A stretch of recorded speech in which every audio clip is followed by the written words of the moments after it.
بلکہ میرا تو اپنا گمان یہ ہے کہ اللہ تعالیٰ کلمہ پڑھنے والوں کو جہنم جانے ہی نہیں دیں گے، اس سے پہلے ہی معاف فرما دیں گے، پکی بات ہے۔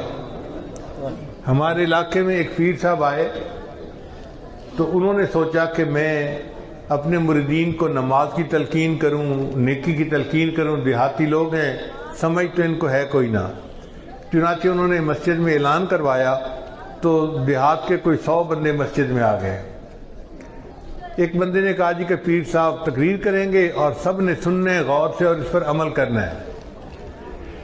ایک بوڑھا دیہاتی بھی بیٹھا تھا، وہ کھڑا ہو گیا، پیر صاحب میں جاہل بندہ ہوں، جٹ بتھان ہوں، تو مجھے سمجھ کچھ نہیں لگتی، اگر آپ کی کوئی بات سمجھ نہ آئے تو کیا میں آپ سے کوئی سوال پوچھ سکتا ہوں؟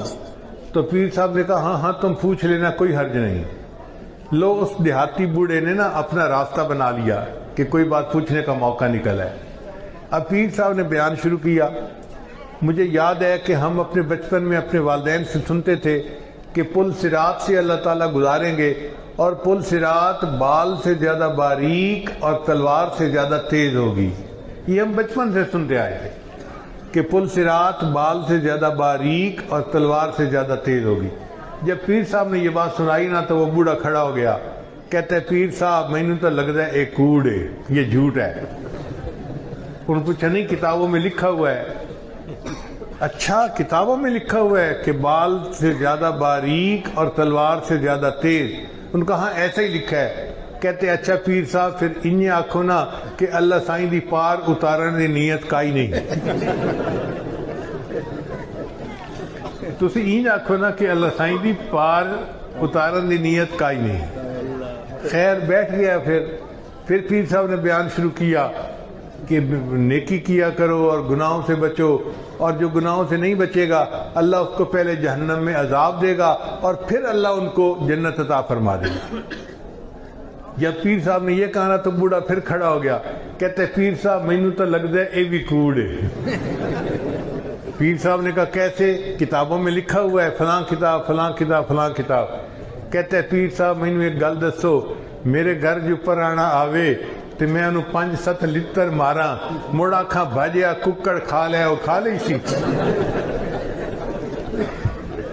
وہ پیر صاحب جنہوں اللہ معاف کرنے اس انہیں ہی معاف کر چھوڑنے، گناہ مٹا چھوڑنے۔ اگر ایک دیہاتی کا یہ یقین اور حسن ظن ہے اللہ کے ساتھ کہ اللہ نے معاف کرنا ہے تو معاف کر ہی دینا ہے، اس نے کوئی نہیں گناہ کی سزا دینی، تو واقعی معاملہ ایسا ہے۔ اسی لیے نبی صاحب نے فرمایا کہ تمہیں اس حال میں موت آئے کہ تمہیں اللہ کے ساتھ حسن ظن ہو کہ اللہ معاف کر دے گا۔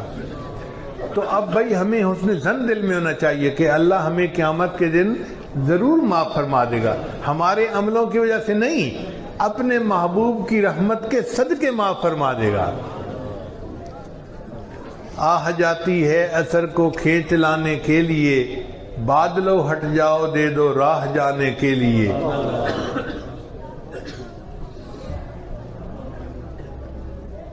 اے دعا فریاد کر عرش بری کو تھام کے، اے خدا رخ پھیر دے اب گردش ایام کے۔ خلق کے راندے ہوئے دنیا کے ٹھکرائے ہوئے، آئے ہیں اب تیرے در پر ہاتھ پھیلائے ہوئے۔ حق پرستوں کی اگر کی تو نے دل جوئی نہیں، تانا دیں گے بت کے مسلم کا خدا کوئی نہیں۔ خار ہیں بدکار ہیں ڈوبے ہوئے ذلت میں ہیں، جو بھی ہیں مولا تیرے محبوب کی امت سے ہیں۔